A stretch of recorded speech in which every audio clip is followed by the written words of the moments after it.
Hello बच्चों, आज हम बात करेंगे आपसे एक्सरसाइज 3.2 और का रिमेनिंग पार्ट। लेक्चर हमारा 9th है, लेक्चर 9 है, क्लास 10 है, chapter 3 pair of linear equation in two variable. इस पे आज हम बात करेंगे। इससे पहले हमने जो इससे रिलेटेड जो इसका इंट्रोडक्शन है यानी कि बेसिक फंडामेंटल है, हमने इससे बात कर ली थी। तो इस वाले टॉपिक में हम एक्सरसाइज 3.2 को हम कंटिन्यू कर लेंगे, है ना। ठीक है, देखिए जरा। जैसे ये लिखा हुआ है on comparing the ratios a1 upon a2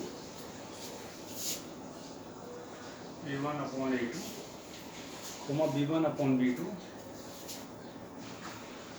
and c1 upon c2. Find out whether the following pair of linear equations are consistent or inconsistent. आपको ये बताना है a1 upon a2, b1 upon b2 और c1 अपॉन c2 का ratio find out करना है।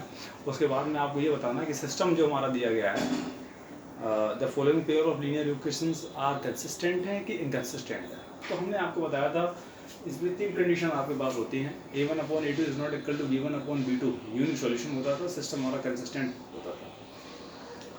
दूसरी हमारे पास आती थी, ठीक है, तीन कंडीशन थी इसमें आपके पास। तीन कंडीशन में आपसे यही बताया गया था कि सिस्टम हमारा कंसिस्टेंट कब है, सिस्टम हमारा इनकंसिस्टेंट कब है। तो पहली कंडीशन आपके पास हो गई a1 upon a2 is not equal to b1 upon b2, that is हमारा यूनिक सॉल्यूशन होता था, इंटरसेक्टिंग लाइन होती थी और सिस्टम हमारा कंसिस्टेंट होता था। दूसरी चीज़ क्या है कि a1 upon a2 is equal b1 upon b2 is equal c1 upon c2। तो कॉन्सिडेंट लाइन्स है ना, लाइन के ऊपर एक लाइन हो गया। Infinite many solution, that is system consistent होता था। और थर्ड वाली कंडीशन आती थी पैरेलल वाली, a1 upon a2 is equal b1 upon b2 is not equal to c1 upon c2। In this case क्या होता था, पैरेलल लाइन, जब पैरेलल लाइन एक दूसरे को इंटरसेक्ट करेंगे ही नहीं तो सिस्टम तो हमें सॉल्यूशन मिलेगा ही नहीं। और जब नो सॉल्यूशन वाली बात आएगी तो सिस्टम हमारा इनकंसिस्टेंट होता था। इसी में हम बात कर लेते हैं ऐसे।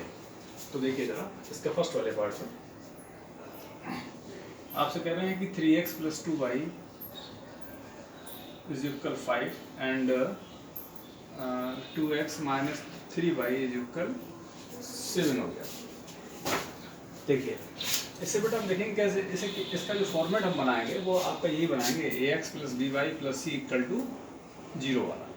ये फॉर्मेट आपका ये बनाएगा। अगर हमारा इक्वेशन ax + by युगल c के फॉर्म में है तो हम इसको इसी फॉर्मेट लाएंगे, ax + by + c = 0 के फॉर्म में। तो जब ये आएगा बेटा ये हो जाएगा 3x + 2y - 5 is equal 0, 2x - 3y - 7 is equal 0 हो गया। अब इसकी हम कंपेरिजन कर लेते हैं। कैसे इसकी कंपेरिजन कर ली, a1x प्लस का b1y प्लस का c1 = 0, a2x प्लस का b2y प्लस का c2 = 0 हो गया। a1 की वैल्यू क्या है, 3 है, b1 की वैल्यू 2 है, c1 की वैल्यू -5 है। आगे देखिए a2 की वैल्यू क्या है, 2 है, b2 की वैल्यू क्या है, -3 है, c2 की वैल्यू क्या है, -7 हो गया। अब हम इसमें कंपैरिजन कर लेते हैं।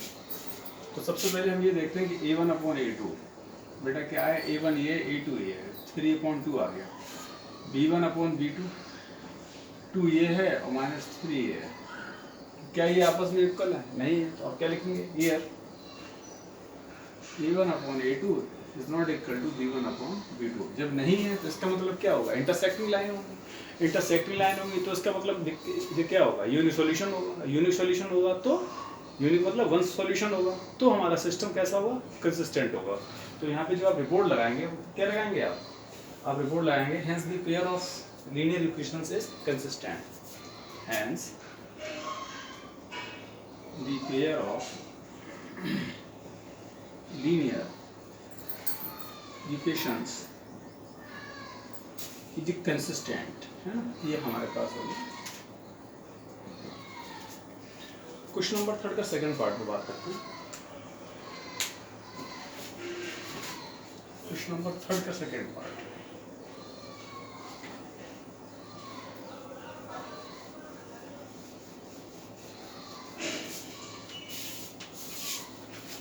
क्वेश्चन नंबर 3 का सेकंड पार्ट आप देख लीजिए।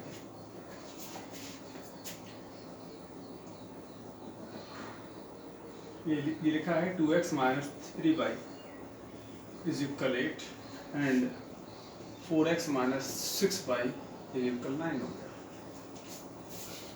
देखिए अभी लिखा क्या, ये आपका लिखा है 2x minus 3y minus 8 is equal 0, 4x minus 6y minus 9 is equal 0 हो गया। कंपेरिजन कर लेते हैं इसकी, हम कंपेरिजन कर लेंगे a1x plus b1y plus c1 equal to 0 से, तो ये हो जाएगा a1x plus b1y plus c1 equal to 0, और इसकी कंपेरिजन कर लेंगे a2x प्लस का b2y plus c2 is equal 0 हो गया। तो अब क्या है, एक कंपेरिजन कर लिया आपने, a1 की वैल्यू 2 आ गई, b1 की वैल्यू माइनस 3 आ गई, c1 की वैल्यू माइनस 8 आ गई, यहाँ से a2 की वैल्यू 4 आ गई, b2 की वैल्यू माइनस 6 आ गई, c2 की वैल्यू माइनस का 9 आ गई। ये हमारे पास आ गया a1 b1 c1 और a2 b2 c2 हो गया।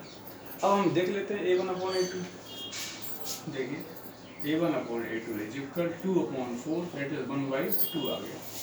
b1 अपॉन b2 देख लेते हैं बेटा, b1 upon b2 minus 3 upon minus 6 that is ये भी 1/2 आ गया। c1 अपॉन c2 देख लेते हैं, तो minus 8 upon minus 9 that is 8 upon 9 आ गया। अब यहाँ कंडीशन क्या है, हम देख क्या रहे हैं, हियर वी सी दैट, आप देखेंगे here we see that a1 upon a2 is equal b1 upon b2 is not equal to c1 upon c2। यहाँ हमारे पास जो कंडीशन आ रही है वो आ क्या रही है, वो हमारे पास आ रही है a1 upon a2 is equal b1 upon b2 is not equal to c1 upon c2। और ये किसकी कंडीशन है, ये आपकी पैरेलल लाइंस की कंडीशन है। जब पैरेलल लाइंस हैं तो इसका मतलब लाइन की इंटरसेक्ट कर ही नहीं रही है, तो ये पैरेलल लाइन की कंडीशन है। It means the system is hence the linear equation, the pair of linear equation is inconsistent होगा। भाई हमारे पास क्या होता था कि पैरेलल लाइन में कहीं लाइन इंटरसेक्ट करती ही नहीं थी, तो जब लाइन इंटरसेक्ट नहीं करेंगी इसका मतलब क्या हुआ, इसका मतलब है कि वो इंटरसेक्ट नहीं करेंगी तो कोई सॉल्यूशन नहीं दे पाएंगी। तो इन दिस सिचुएशन हम क्या बोलेंगे, hence the pair of linear equation is inconsistent. Hence the, आप देखेंगे hence the pair of linear equation is inconsistent,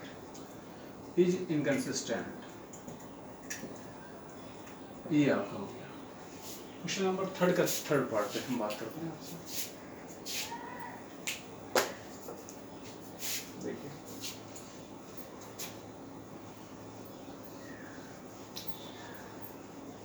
question number third वाला part,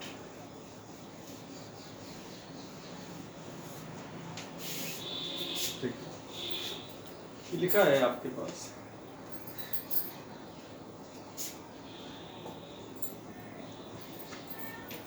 3/2x plus 5/3y is equal 7 and 9x minus का 10y is equal 14 आ गया।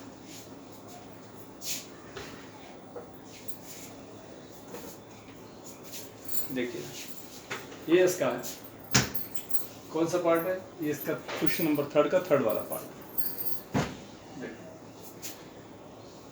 इससे हम बात करें भाई, अगर इसका एलसीएम ले लें थोड़ा सा ऐसे अच्छा कर लें, 6 आ गया, 2 3 या 3 3 या 9x, 3 2 या 2 5 या 10y इज इक्वल टू 7 आ गया, 9x प्लस का 10y इज इक्वल 42 हो गया। अब इससे कंपैरिजन कर लेते हैं, इससे a1x प्लस b1y, और फिर बेटा इसे एक तरीके से, और ये इसे आप देखेंगे 9x प्लस का 10y minus 42 is equal 0, a1x plus का b1y प्लस का c1 इक्वल टू 0। यहाँ से a1 की वैल्यू 9 आ गई, b1 की वैल्यू 10 आ गई और c1 की वैल्यू माइनस का 42 आ गई। इसे थोड़ा सा हम फिर क्या लिखेंगे, इसे हम लिखेंगे बेटा 9x माइनस का 10y और माइनस 14 इज इक्वल 0 आ गया। इसका मतलब क्या है, इसका मतलब ये हुआ आपके पास a2x प्लस का b2y प्लस का c2 इक्वल टू 0 से हमने कंपेरिजन कर लिया इसका। तो जब हमने कंपेरिजन कर लिया, a2 की वैल्यू 9 हो गया, b2 की वैल्यू B2 की वैल्यू माइनस का ये 10 हो गया, C2 की वैल्यू माइनस का 14 हो गया। अब हम यहाँ कंपेरिजन करके देख लेंगे। A1/A2 आप देख लो पहले, क्या आएगा 9/9, दैट इज आ गया 1। B1/B2 देख लेंगे, तो 10 है, ये -10 है, इक्वल टू -1। पहले हम क्या देख रहे हैं कि यहाँ हम ये देख रहे हैं कि A1/A2 is not equal to B1/B2 आ रहा है भाई, यहाँ पे हम ये देख रहे हैं। अब लिखेंगे here A1/A2 is not equal to B1/B2, hence वो लिखा दो। जब ऐसा यूनिक सॉल्यूशन होगा, यूनिक सॉल्यूशन इसका मतलब क्या हुआ, इसका मतलब बेटा ये हुआ कि हमारा लाइन इंटरसेक्टिंग कर रहे हैं, यूनिक सॉल्यूशन हो गया। तो आप क्या लिखें, has the linear pair, has the pair of linear equation है, has the pair of linear equation is inconsistent, अरे sorry, has the pair of linear equation is consistent, consistent हो, है ना। ठीक है, क्वेश्चन नंबर 3 के हम 4th वाले पार्ट पे बात करें। ये समझ में सब आ रहा होगा ना, कोई दिक्कत वाली बात नहीं होगी यहाँ पे, ऐसा सिंपल है, सब अच्छा है, कोई प्रॉब्लम नहीं। क्वेश्चन नंबर 3 का 4th पार्ट,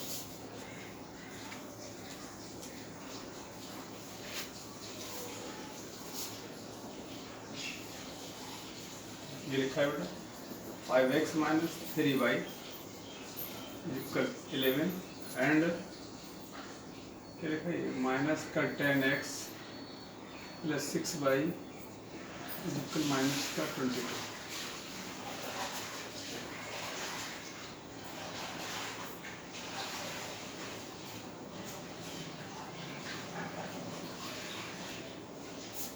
थोड़ा सा इसको भी ठीक तरीके से कर लो। 5x minus 3y minus 11 is equal 0 हो गया, माइनस 10x प्लस का 6y प्लस 22 इज इक्वल 0 आ गया।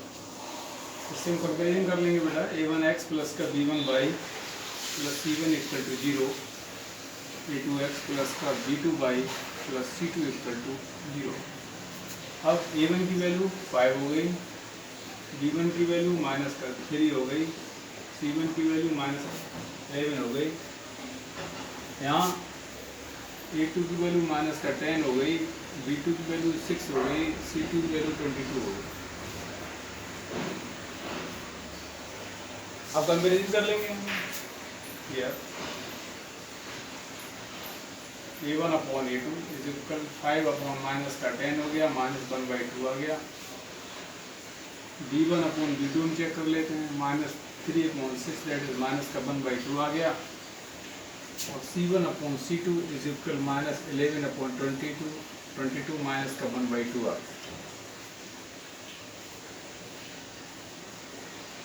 तो अब यहाँ पे क्या है, आप देखेंगे here a1/a2 is equal b1/b2 is equal c1, ये कंडीशन कब होती है, जब लाइन हमारी कॉन्सिडेंट होती है, डिपेंडेंट कॉन्सिडेंट होगी, इनफाइनाइट मैनी सॉल्यूशन होगा, जब इनफाइनाइट मैनी सॉल्यूशन होगा तो सिस्टम हमारा कंसिस्टेंट होगा। So the pair of linear equation is consistent.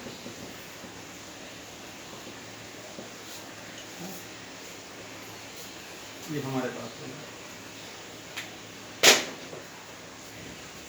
Question number 4 हो गया, इसके हम 5th वाले पार्ट पे बात करते हैं।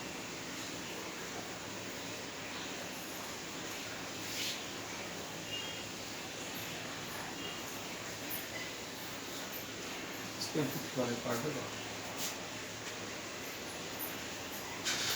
क्वेश्चन नंबर 3 का 5th पार्ट,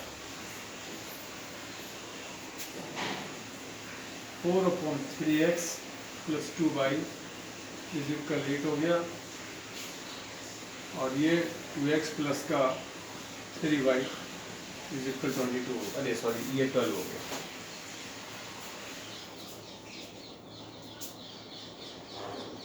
इससे आप क्या लिखोगे, 3 2 भाई इसका एलसीएम ले लेंगे, आ जाएगा 3 यानी कि 4x हो गया प्लस का 1 3 है 3 2 6y इक्वल टू 8 हो गया, मीन्स 4x प्लस का 6y इक्वल 24 हो गया, 4x plus 6y minus 24 equal 0 हो गया। कंपेयरिंग कर लेंगे a1x प्लस का b1y plus c1 equal to 0 से a1 की वैल्यू 4 हो गई, b1 की वैल्यू 6 हो गई, c1 की वैल्यू माइनस 24 हो गई। यहाँ देख लेते हैं बेटा, इसको लिखेंगे क्या, 2x plus 3y minus 12 is equal 0, a2x plus का b2y प्लस का c2 इक्वल टू 0 से कंपेरिजन करेंगे, a2 इक्वल टू 2 आ जाएगा, b2 इक्वल टू 3 आ जाएगा, c2 इक्वल टू माइनस का 12 आ जाएगा। अब हियर हम चेक कर लेते हैं, a1 अपॉन a2 क्या होगा, 4 अपॉन 2 दैट इज 2 आ गया, b1 अपॉन b2 की बात कर लेते हैं, ये आ जाएगा बेटा 6 अपॉन 3 दैट इज 2 आ गया, c1 अपॉन c2 की बात कर लेते हैं, माइनस 24 अपॉन माइनस 12 ये भी आपका 2 आ गया। यहाँ पे हम देख क्या रहे हैं, आप लिखेंगे so since here a1 upon a2 is equal b1 upon b2 is equal c1 upon c2 आ गया। ये कंडीशन होती कब है,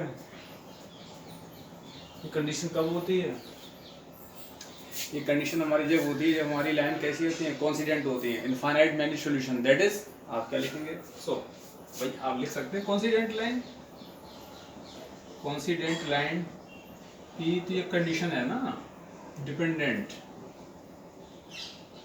ठीक है, इनफाइनाइट मैनी सॉल्यूशन, ये सारी चीजें आती हैं इसमें, बट इसमें ये पूछा गया केवल कि कंसिस्टेंट या इनकंसिस्टेंट, तो आप क्या लिखेंगे, therefore the pair of linear equation, the pair of linear equations is consistent। Question number 3 के 5th पार्ट थे, इस पे बात हो गई, क्वेश्चन नंबर 4 पे बात करते हैं।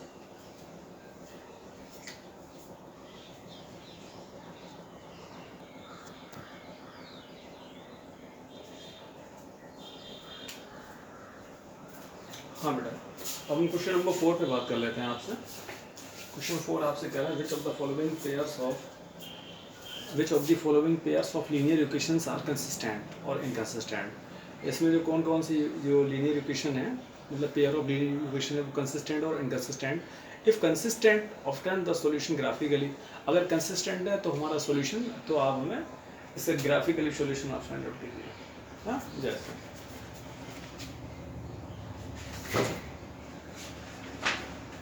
देखिए, तो सबसे पहली बात क्या है, जैसे ये फर्स्ट आपका लिखा हुआ है, फर्स्ट वाला 4th का फर्स्ट पार्ट, जैसे ये लिखा है x plus y is equal 5, और फिर लिखा है 2x plus 2y is equal, ये 10 लिखा है। भाई क्वेश्चन कह रहे हैं which of the following pairs of linear equations are consistent. तो कंसिस्टेंट इन पहले भी हम करते गए हैं इनका, पहले हम ये कर लेते हैं x plus y minus 5 is equal 0 आ गया। कंपेरिजन कर लेंगे, a1x plus b1y plus c1 equal to 0 से a1 की वैल्यू 1 है, b1 की वैल्यू 1 है, और c1 की वैल्यू माइनस का 5 हो गया। यहाँ हम क्या करेंगे, 2x plus 2y minus 10 is equal 0, a2x plus b2y plus c2 equal to 0, तो a2 की वैल्यू 2 हो जाएगी, b2 की वैल्यू 2 हो जाएगी, और c2 की वैल्यू माइनस का 10 हो जाएगी। यहाँ हम क्या देख रहे हैं, अब हम चेक कर लेते हैं, a1 अपॉन a2 क्या आ जाएगा, 1 अपॉन 2 आ जाएगा, b1 अपॉन b2 चेक करेंगे तो 1/2 आ जाएगा, c1 अपॉन c2 चेक करेंगे तो minus 5 upon minus 10 that is 1/2 आ गया। ये आ गया भाई, हमारे पास आ गया a1 upon a2 is equal b1 upon b2, यही तो सब आ रहा है।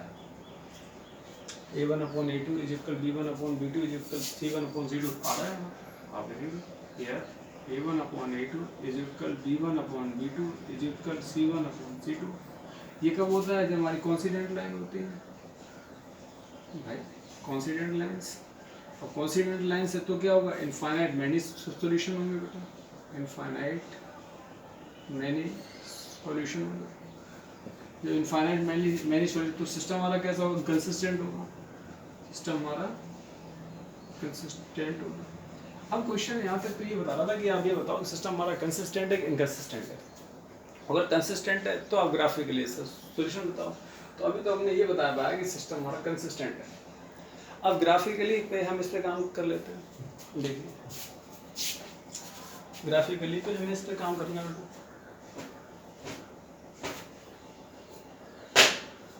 देखिए इतना नोट कर लिया।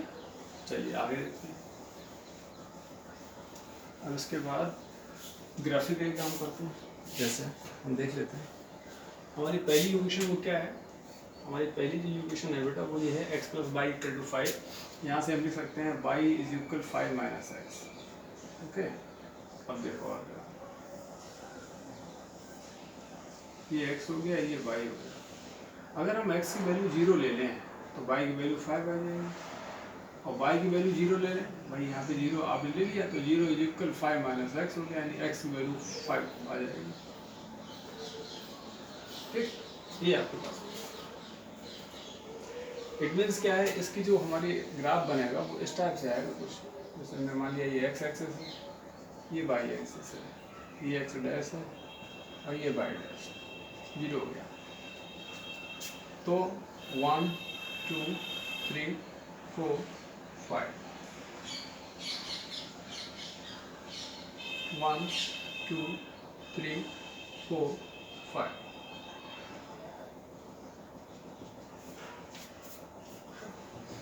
तो x की वैल्यू 0 तो y की वैल्यू 5, ये वाले हो गया एक पॉइंट। x की वैल्यू 5 तो y की वैल्यू 0, ये वाला हो गया। एक लाइन हमने ड्रॉ कर दी बेटा, इस लाइन का इक्वेशन भी यही हो गया कि x + y = 5 हो गया। चलिए दूसरा, अब हम इस पे बात कर लेते हैं, इस वाले पॉइंट पे। तो ये क्या है बेटा, यहाँ से आप लिख सकते हो 2y = 10 - 2x, y = 10 - 2x upon 2। Point ले लिया, ये x हो गया, y हो गया। x की वैल्यू 0 ले लो, x की वैल्यू 0 डालेंगे इसमें तो 10 - 0 हो जाएगा, 10/2 दैट इज y की वैल्यू 5 आ गई। y की वैल्यू 0 ले लो, y की 0 लेंगे भाई, इसमें y की वैल्यू 0 आप इसमें डाल दो, 0 कल आ जाएगा 10 - 2x/2। अगले स्टेप में क्या आएगा, 10 - 2x = 0 आ गया। फिर अगले स्टेप में क्या आएगा, 2x = आ जाएगा 10 और x = आ जाएगा 5। ठीक है, और भी वैल्यू डाल दो, x की वैल्यू 2 ले लो, 2 लेंगे तो क्या आएगा, 10 - 2 × 2/2 आ गया, 2 2 = 4, 10 - 4 दैट इज आ गया 6/2 दैट इज 3 आ गया। और ले सकते हो, दैट इज नो प्रॉब्लम। अब जरा हम इनको कर लेते हैं ये प्लॉटिंग। भाई 0 5, x की वैल्यू 0 तो y की 5, यही वाला पॉइंट आ गया दोबारा। x की वैल्यू 5, y की वैल्यू 0, यही वाला पॉइंट आ गया। x की वैल्यू 2, y की वैल्यू 3, x की वैल्यू 2, y की वैल्यू 3, ये वाला पॉइंट आ गया। मतलब हम देख क्या रहे हैं मालूम है, 5,0 0, हम ये देख रहे हैं कि इस पर बहुत सारे पॉइंट हैं और ये जितने पॉइंट हैं उतने ही इसके सॉल्यूशन है। मतलब ये लाइन कैसी है, कॉन्सिडेंट लाइन है, ठीक कॉन्सिडेंट है आपकी लाइन ये। तो जब कॉन्सिडेंट लाइन है भाई, ये पहली वाली लाइन का भी इक्वेशन हो गया, दूसरी वाली लाइन का भी हो जाएगा, 2x + 2y = ये 10 हो गया। इसका मतलब क्या है, ये कॉन्सिडेंट लाइन है, और कॉन्सिडेंट लाइन होती है तो क्या होता है, इनफाइनाइट मैनी सॉल्यूशन होते हैं। इनफाइनाइट मैनी सॉल्यूशन होते हैं तो सिस्टम कंसिस्टेंट होता है, वो हमने आपसे पहले कहा था। तो हमारे इसमें सॉल्यूशन क्या होंगे, सॉल्यूशन यही सब होंगे, आपके ये जितने भी हैं ये पॉइंट सारे के सारे ये सॉल्यूशन होंगे। तो आप देखेंगे there are many infinite solution in this pair of linear equation in two variable, है ना, यही आप हो जाएगा भाई, यही तो लिखेंगे ना। आप क्या लिखेंगे, हम ये देख रहे हैं कि लाइन 1 और 2 आर कॉन्सिडेंट है इसमें, हमने ये मान लिया लाइन 1 है और ये क्या है, लाइन 2 है, तो ये सब कॉन्सिडेंट है। आप क्या लिखेंगे, since lines 1 and 2 are coincident हो गए, अब जब कॉन्सिडेंट है तो हमने आपको यही सिखाया, जब कॉन्सिडेंट होता है तो क्या होता है, इनफाइनाइट मैनी सॉल्यूशन आपके पास होता है। भाई कॉन्सिडेंट कंडीशन यही तो आएगी, तो आप क्या लिखेंगे, hence the pair of linear equation in two variable, मतलब ये क्या है, इनफाइनाइट मैनी सॉल्यूशन देगा है, तो लिख देते देयरफॉर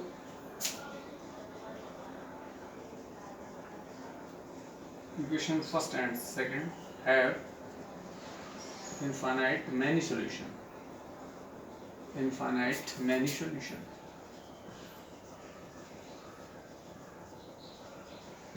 ये आपके पास है, ठीक है। इसके सेकंड वाले पार्ट पे बात करते हैं।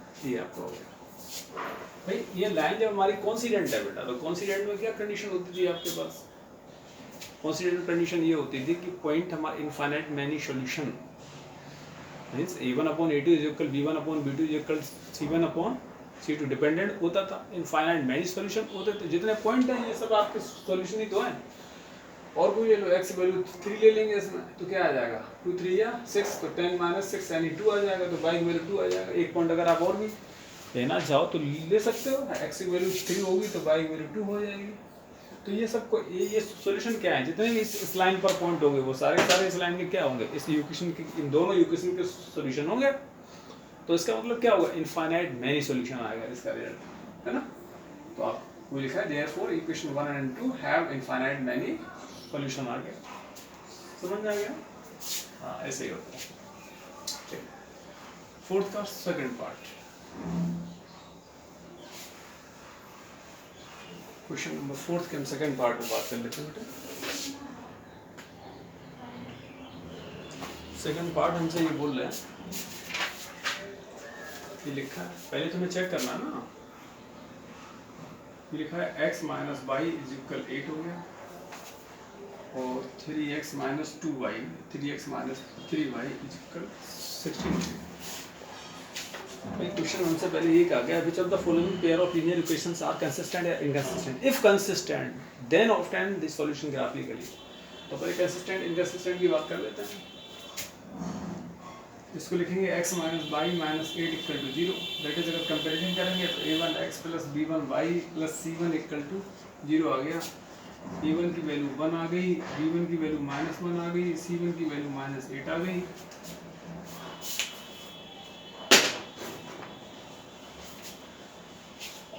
इधर आप लिखेंगे 3x minus 3y minus 16 is equal 0। इससे कंपेरिजन करेंगे a2x plus b2y plus c2 equal to 0। a2 की वैल्यू 3 आ गई, b2 की वैल्यू माइनस 3 आ गई, c2 की वैल्यू माइनस 16 आ गई। अब आप चेक कर लो, a1 अपॉन a2 क्या है, 1 अपॉन 3 हो गया, b1 अपॉन b2 क्या है, minus 1 upon minus 3 that is 1 upon 3 हो गया। c1 अपॉन c2 क्या है, minus 8 upon minus 16 that is 1/2 हो गया। ये कंडीशन है इसकी। भाई हम चेक तो करेंगे ना एक बार, a1 upon a2 equal to b1 upon b2 ये सब चेक करेंगे हम। तो अब यहाँ पे क्या है, अब यहाँ पे आप क्या देख रहे हो, ये we see that here we आप लिखेंगे see that a1 upon a2 is equal b1 upon b2 is not equal to c1 upon c2। I think भाई ये 1 upon 3 है, ये 1 upon 3 है, बट ये 1 upon 2 है। तो ये कंडीशन होती कब है, ये कंडीशन जब होती जब लाइन हमारी पैरेलल होती है। भाई जब हमारी लाइन कैसी होती हैं, पैरेलल का मतलब क्या हुआ, ऐसी ऐसी हो सकती है, या पैरेलल का मतलब ये हुआ जो भी होगी मतलब ऐसी ऐसी ये वाली हो सकती है। अभी पैरेलल लाइन से, पैरेलल लाइन से तो आप क्या लिखेंगे, इनकंसिस्टेंट होगा, इनकंसिस्टेंट होगा। क्यों होगा भाई, ये इसलिए होगा बेटा, जब पैरेलल लाइन है एक दूसरे को कहीं इंटरसेक्ट नहीं कर रही तो नो सॉल्यूशन भी आएगा, इंडिपेंडेंट होगा।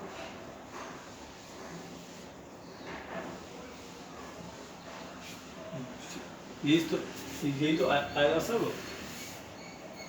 भाई हमारे पास क्या है, कोई कॉमन पॉइंट ही नहीं है, आप क्या लिखेंगे? these equations are of parallel lines। और ये पैरेलल लाइंस हो गया, ये सारी चीजें मैंने यहाँ पे बता दी हैं आपको। जब पैरेलल लाइन हो गया तो नो सॉल्यूशन, क्योंकि बेटा ये लाइन पैरेलल है, इट मींस ये कहीं इंटरसेक्ट करेगी नहीं आपको। जब इंटरसेक्ट नहीं करेंगी, कोई कॉमन पॉइंट ही नहीं होगा, तो सॉल्यूशन कहाँ से आएगा? तो सॉल्यूशन आएगा ही नहीं। जब सॉल्यूशन नहीं आएगा तो इनकंसिस्टेंट होगा आपका, ये सारा हो गया। देखो तो इसका फिर आगे करना बेकार है ग्राफिकली, क्योंकि वो ये कह रहा है, क्वेश्चन आपसे ये कह रहा है कि which of the following pairs of linear equations are consistent inconsistent. If consistent, अगर कंसिस्टेंट है, ऑब्टेन द सॉल्यूशन ग्राफिकली, तब आपको उसका सॉल्यूशन ग्राफिकली फाइंड आउट करना है। कंसिस्टेंट नहीं है तो फिर हमें काम ही नहीं करना है इसका, है ना? ठीक है, आप करने के लिए चाहो तो कर सकते हो, उसमें कोई ऐसा नहीं कि नहीं सर वो हम कर लें तो क्या दिक्कत है, कोई दिक्कत नहीं आएगी, है ना?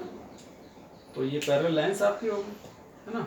और जब पैरेलल लाइंस हो गई तो आपका सिस्टम इनकंसिस्टेंट हो गया, मतलब नो सॉल्यूशन वाली बात है। क्वेश्चन नंबर 4 का थर्ड वाला पार्ट पे हम बात कर लेते हैं। ये सब चीजें दिमाग में बना के रखो बेटा। क्वेश्चन नंबर 4 का हम थर्ड वाले पार्ट पे बात करते हैं।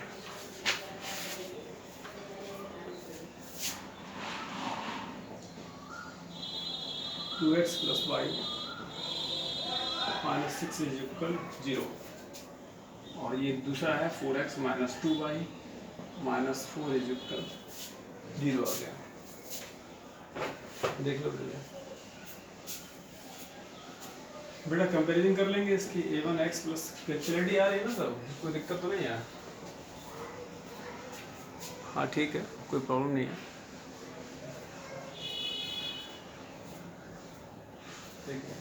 a1x प्लस का b1y plus c1 equal to 0, और यहाँ से आ जाएगा a2x प्लस का b2y प्लस का c2 इज इक्वल 0 हो गया।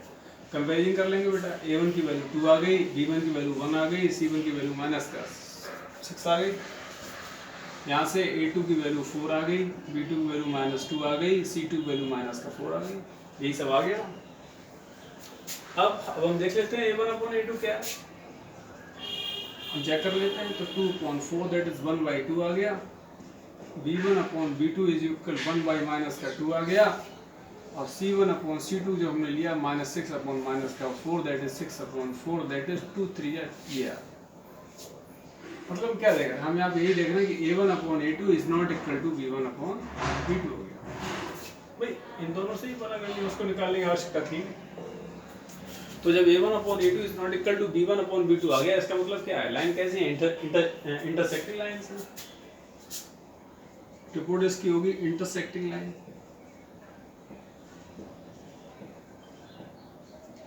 दूसरा यूनिक सॉल्यूशन हो गया। यूनिक सॉल्यूशन का मतलब होता है बेटा वन सॉल्यूशन, केवल एक मिलेगा। सिस्टम हमारा कंसिस्टेंट हो गया, कंसिस्टेंट हो गया, डिपेंडेंट हो गया, ये चारों बोल्ड हो। अब जब कंसिस्टेंट है, अब ग्राफिकली हम इसे सॉल्व करेंगे। भाई कंसिस्टेंट की बात कर रहे हैं, तो कंसिस्टेंट है तो ग्राफिकली हम इसे सॉल्व करेंगे। देखिए, है ना, इतनी रिपोर्ट लग गई, आपसे केवल ये पूछा कंसिस्टेंट के ऊपर, तो ग्राफिकली हम सॉल्व कर रहे हैं, तो ग्राफिकली आप इसको देख लीजिए। यानी कंसिस्टेंट तो है, अब कंसिस्टेंट है तो हमें ग्राफिकली इसे सॉल्व करना है। देखो कैसे कर रहे हैं बेटा, हम यहाँ से लिख सकते हैं y इज इक्वल 6 माइनस का 2x। ओके,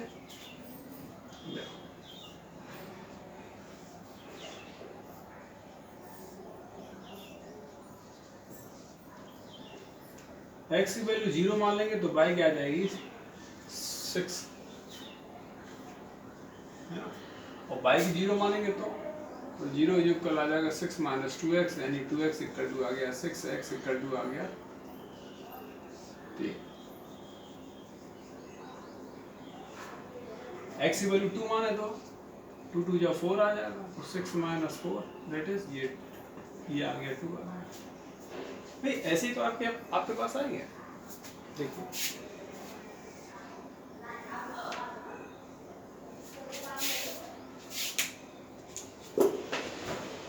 इस इक्वेशन को थोड़ा सा पास में लिख देते हैं। 4x minus 2y minus 4 equal to 0 में स्पेस आ जाएगा हमारे पास। ये x हो गया, ये y हो गया, ये x डैश हो गया, ये y डैश हो गया, ये ओरिजिन हो गया। अब देखिए यहाँ से आएगा क्या, यहाँ से आपका आ गया 2y is equal 4x minus का ये 4 हो गया। अगर हम 2 से 2 से डिवाइड कर दें तो क्या आ जाएगा, y is equal 2x minus का 2 आ जाएगा, यही तो आ जाएगा। अब देखिए ये x हो गया, ये y हो गया। x की वैल्यू 0 ले लेंगे तो y की वैल्यू माइनस का 2 आ जाएगा। 0 ले लिया हमने तो 0 माइनस 2 दैट इज माइनस का 2 आ गया। y की वैल्यू 0 ले लें तो अब 0 पे डालेंगे तो क्या आएगा, 0 इज इक्वल 2x माइनस का 2 आ जाएगा, यानी 2x इक्वल टू 2 आ जाएगा, x इक्वल टू 1 आ जाएगा। बोलो भैया, भाई हम यही तो कर सकते हैं ना, यही आपको आगे देखिए नहीं। मान लीजिए अब x अगर हम x की वैल्यू 2 ले लें तो 2 2 जा तो अब क्या होगा, 2 इंटू 2 माइनस 2 हो जाएगा, 4 माइनस 2 इक्वल टू 2 आ जाएगा। ये आपके पास आ जाएगा।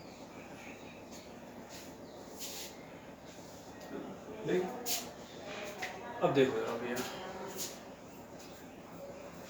1 2 3 4 5 6 7 1 2 3 4 5 6 7 जो भी है 1 2 3 क्या माइनस भी है क्या कोई, हाँ माइनस है, 4 5 6 7 माइनस 1 माइनस 2 माइनस 3 जो भी है 1 2 3 4 5 6। अपलोड पहले इस वाले इक्वेशन को अपलोड कर लेते हैं। x की वैल्यू 0 तो y की 6 है, x की वैल्यू 0 है तो y की वैल्यू 6 है, एक ये पॉइंट हो गया। x की वैल्यू 3 है तो y की 0 है, एक ये वाला पॉइंट हो गया। और x की वैल्यू 2 है तो y की 2 है,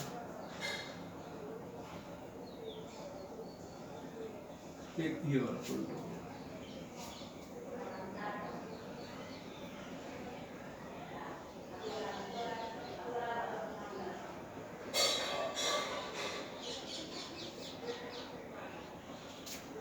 अब ये हो गया तो इसका इक्वेशन, इसका जो नाम है वो क्या होगा, इसका नाम बेटा होगा इस जो लाइन है इसका होगा 2x plus y minus 6 equal 0।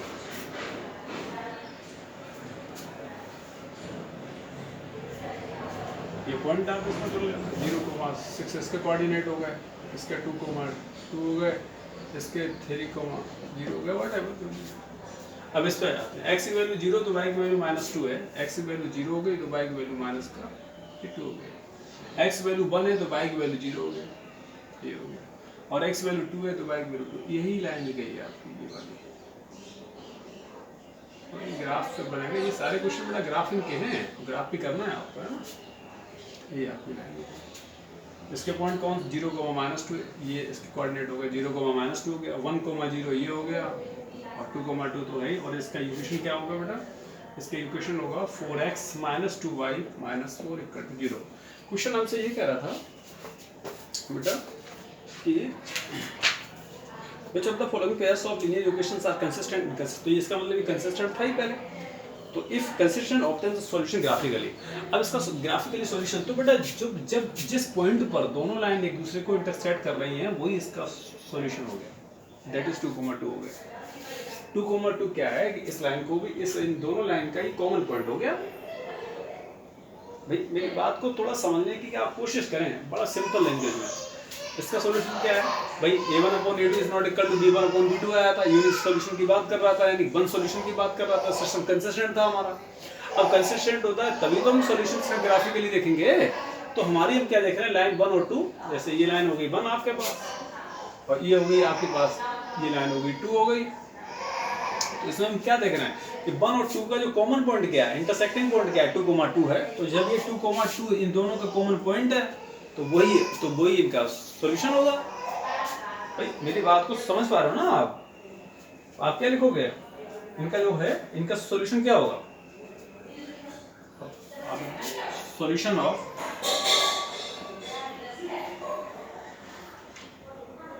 Pair of linear equation is pair of linear equation is, या ऐसे लिख लो इक्वेशन 1 एंड 2 इज x की वैल्यू भी 2 आ गई और y की वैल्यू भी आ गई। तो भाई यही तो आएगा 2,2 का मतलब क्या है, x की वैल्यू भी 2 है, y की वैल्यू भी 2।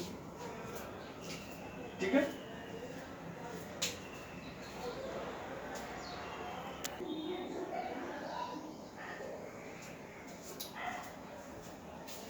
देखिए हम जरा क्वेश्चन नंबर 4 वाले पार्ट पे बात कर लेते हैं।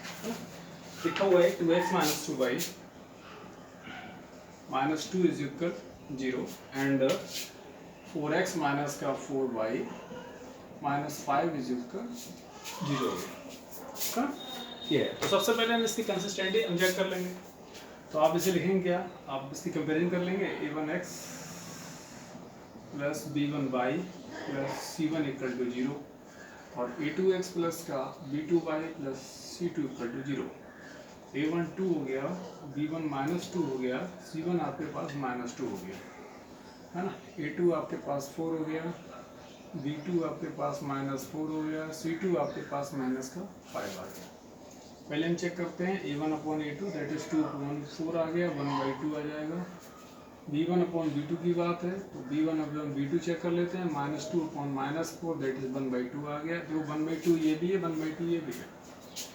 और c1 अपॉन c2 चेक कर लेते हैं, minus 2 upon minus 5 that is 2 upon 5 आ गया। इट मीन्स है क्या है, here we see that here a1 upon a2 is equal b1 upon b2 is not equal to c1 upon c2। ये condition आ गई आपके पास।